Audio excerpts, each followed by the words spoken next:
What is going on, guys? So today I'm going to walk you through something very unique, something that if you really wanted to get into real estate and you're just starting out, this is by far the best play you can make on your initial purchase.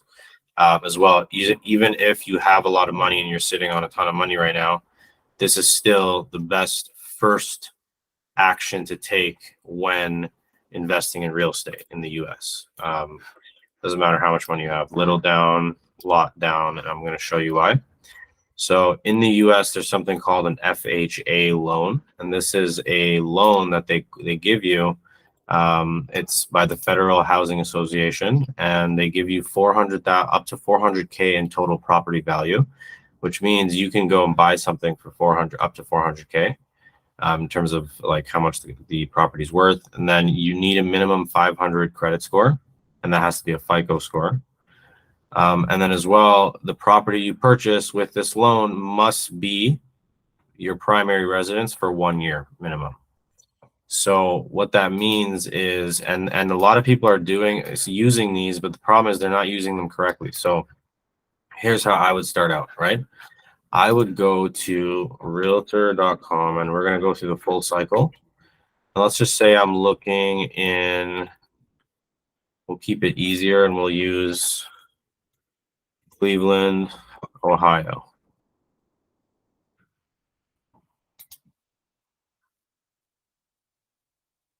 Okay, so now I'm looking at properties from Cleveland, Ohio.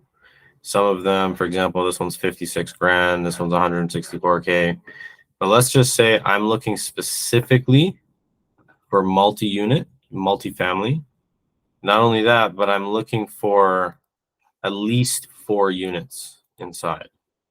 So what I'm going to do is actually filter over here by property type, make it multi-family. Okay. Once that loads up, it's going to give me all the multi-family options. Okay. Some of them are 95K, some of them are 80K. And what that means is multifamily means is that the house is split into multiple units. So there might be a separate entrance for the next tenant and then maybe the main entrance for the main tenant. This one has 2 doors on it. So that's probably the entrance ways for both. And yeah, you basically want to look and find something that's, for example, this is like 32 grand for this. So you could fix this up no problem with another like 5K. Or not even that much, and still rent it out and have a huge net operating income. So anyways, we're gonna get into more details later, but for now, you would find a property that's up to 400,000. Okay, and when you find that property, you're gonna want to qualify for an FHA loan. Now, in order to do that, you need to be a U.S. citizen. Unfortunately, there's no way for a foreign national, and for all the Canadians that are watching this. There's no way for you to actually get an FHA loan because you're not an American citizen. So I was, thank God, born in the US, and I am now qualifying for an FHA loan. But the thing that I'm dealing with is that I didn't have a FICO score. I have a really good Canadian credit score, but FICO score is the US. So I opened 3 credit lines to build my credit history in the US, and then no matter what my credit score populates at, I'm going to have, above 500 for sure, letters of recommendation, all these things that I can use in order to actually work with this FHA process, right? And so you can go to any mortgage provider and they can take care of you for that. I have some mortgage connections that, take care of a lot of the, and any deal that I would do in the US, I would 100% work with them. So I'll just email me via variancemarketing.com if you want those particular people. But at the end of the day, so this is what happens. So this is the strategy. It's not enough to just get a FHA loan. This is just for you to know what this is so that we can move on to the next step. So you're going to use your FHA loan, okay, to purchase a property. Okay. Now, I forgot to mention in the details here that an FHA loan, now the benefit of it is that it's 3.5% down payment. Okay. So usually you have to put 20% down on any property, but this opportunity gives you 3.5% down. So let's just say we're using a $400,000 property, right, as the we're gonna max out our FHA capability, right? And we want to get a $400,000 property and see what we can get, on realtor.com and things like that. And we'll go from there. But realistically, 400,000, 3.5% of 400,000 is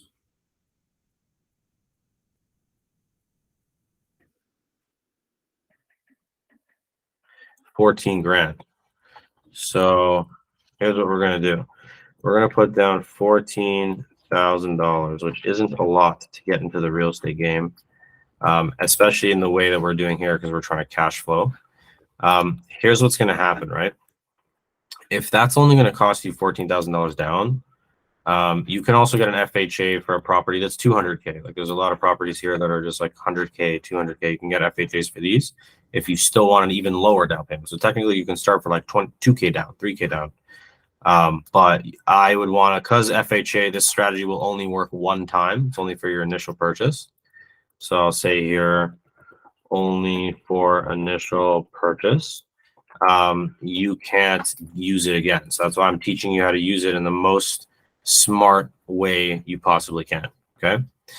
Now, if you can save 14 grand, do it, because you want to max out this one-time opportunity and get a really good multifamily unit that, is capping at around 400 grand. So that, let's just say it's the max deposit. So that would be only 14 grand. So now the beauty about this process is you're going to have tenants. Okay. So let's just say I'm going to use a random one of these for a minute here. So let's just pick this one for 78 grand. Let's read some property details real quick. It is located in a vibrant community. How many units is it?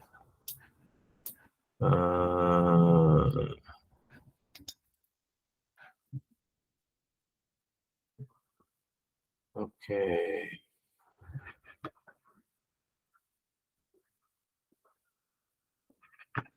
All right, let's not pick this one. Let's just choose another one here.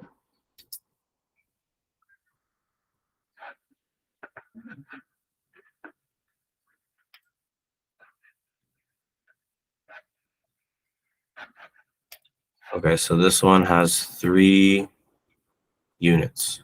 This one. So this is an example of a good one. You can do. Oh, and then the other thing about the FHA is that the FHA, you can't buy something more than 4 units. That's the other thing. Okay, let's write that down on our list. Max 4 units.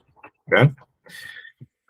Now here's what you're gonna do. You're gonna put this 14 grand down, and we're gonna pick a random address. Let's just say these 3 units, right? And this is the address. It's 137th Cleveland, Ohio. So we're gonna grab that, and we are now going to go over, and this is only 95K. So we're gonna go over to Zillow.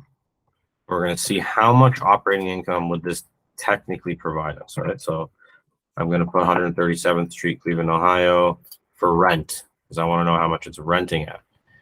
Okay. So estimated rent, 800 and, one second.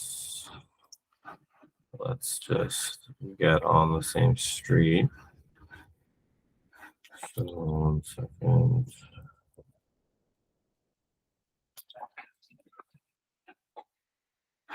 Okay. So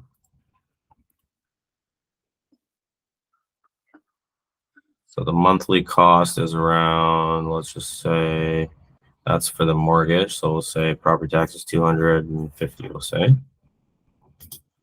250, and the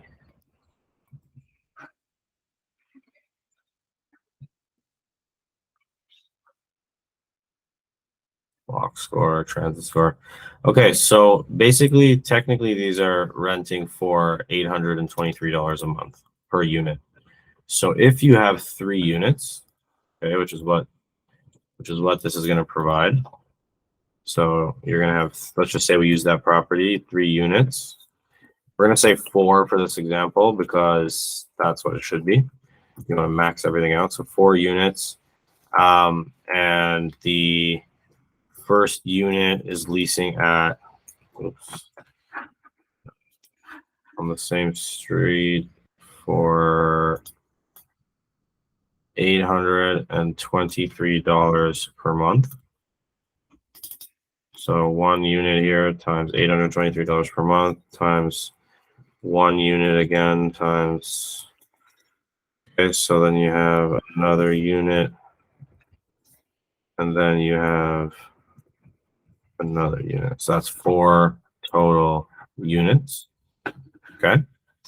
And basically what's happening here is we're using these 4 total units to earn $823 times 4. Times 4. So that's about $3,292. $3,292 per month rental income.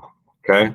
And now on Zillow, the monthly cost estimates are roughly around $573 for mortgage payment, $208 for property taxes, and $42 for insurance. So that's $250. It's about $750 a month. Okay, so that's the rental income, and then the estimated cost is $750 a month. We'll even bump that to $950 just to be safe. Any additional costs, monthly holding cost, mortgage included. Then the reality is that so yeah, basically you're earning 3,200 I should say, and you're reducing that by $950 a month. So 3,292 minus 950. That's a net operating income of 2,342. 2,342. So that 2,342 monthly net operating income. Okay.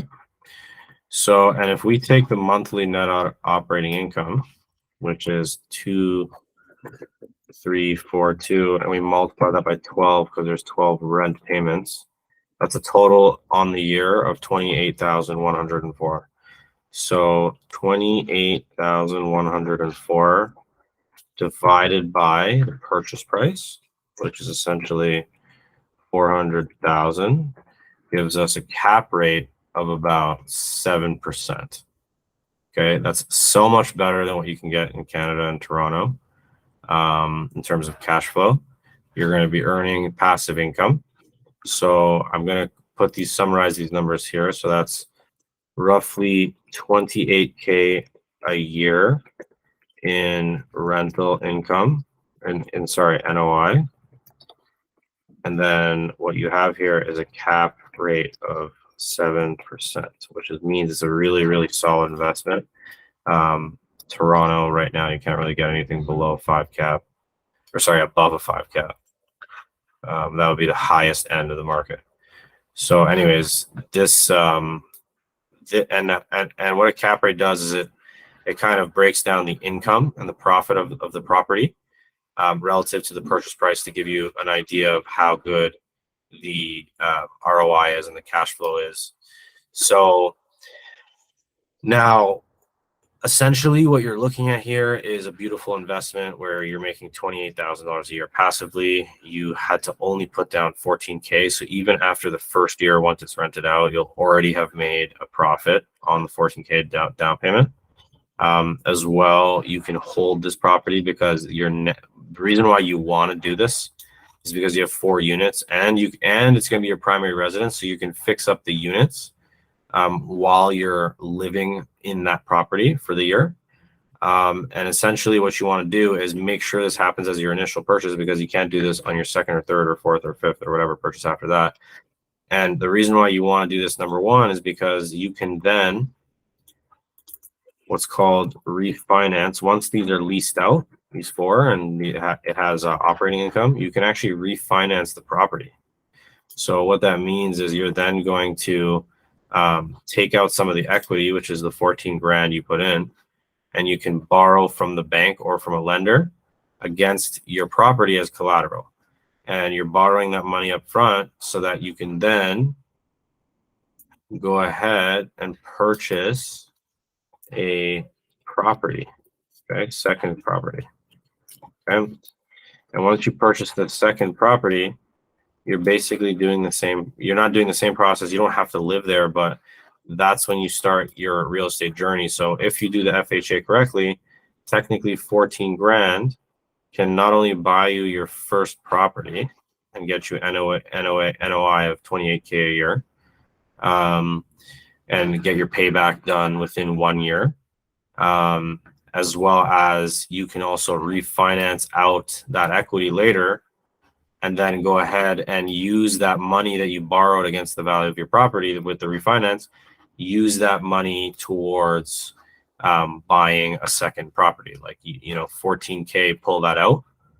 Maybe they'll give you 80% of that. So maybe let's call it 12K. 12K, pull that out.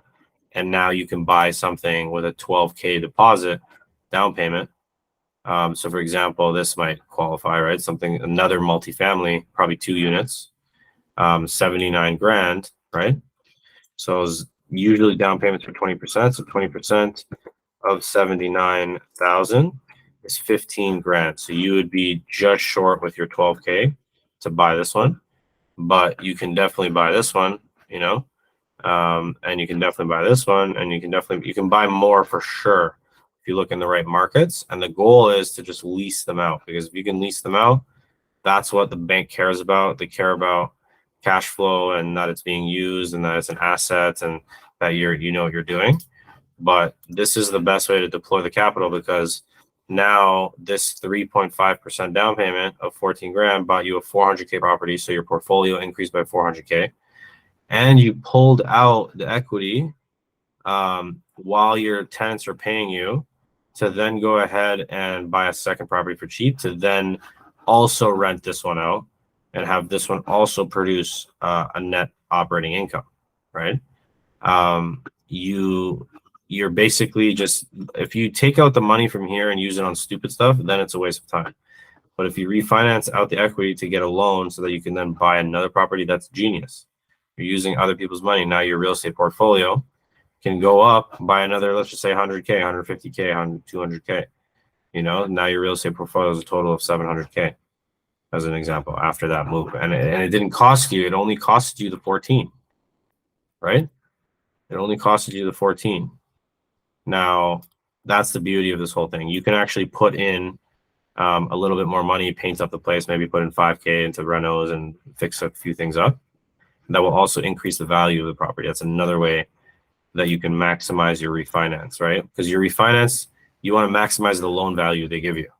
You want to have a high loan value, because if you have a high loan value, then what you can do is you can buy a bigger property or a better property with a higher down payment, right? Because you got a better loan.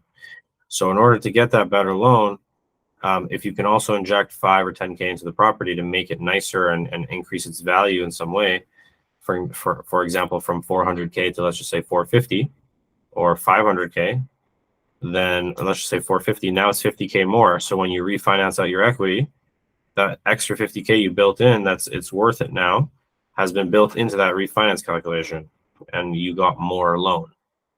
So this is how you do it. And then once you have this property, you now have 2 properties for the price of one at 3.5%.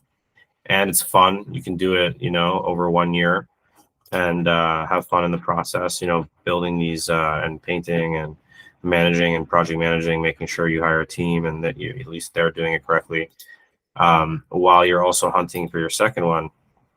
So listen, I do private consulting. It's I do a lot of marketing and sales consulting, but primarily when it comes to this type of stuff, this is all my private consulting stuff. If you want to be in my consulting program or get coached directly one-on-one with me, I'd love to help you. I can help you set up. I have the lenders for this. I have the whole strategy and the roadmap. That was just the basics I showed you. There's a lot more you can do from here. But if you're interested in hearing more and you want to join the consulting program, I'd be happy to, talk to you. All you got to do is click the link below in the description. And then I'll be happy to hop on a call with you, talk to you. And thank you for watching. And I hope you guys liked it. And please subscribe and like for more. If there's any questions, please drop them in the chat. Okay. Thank you so much, guys.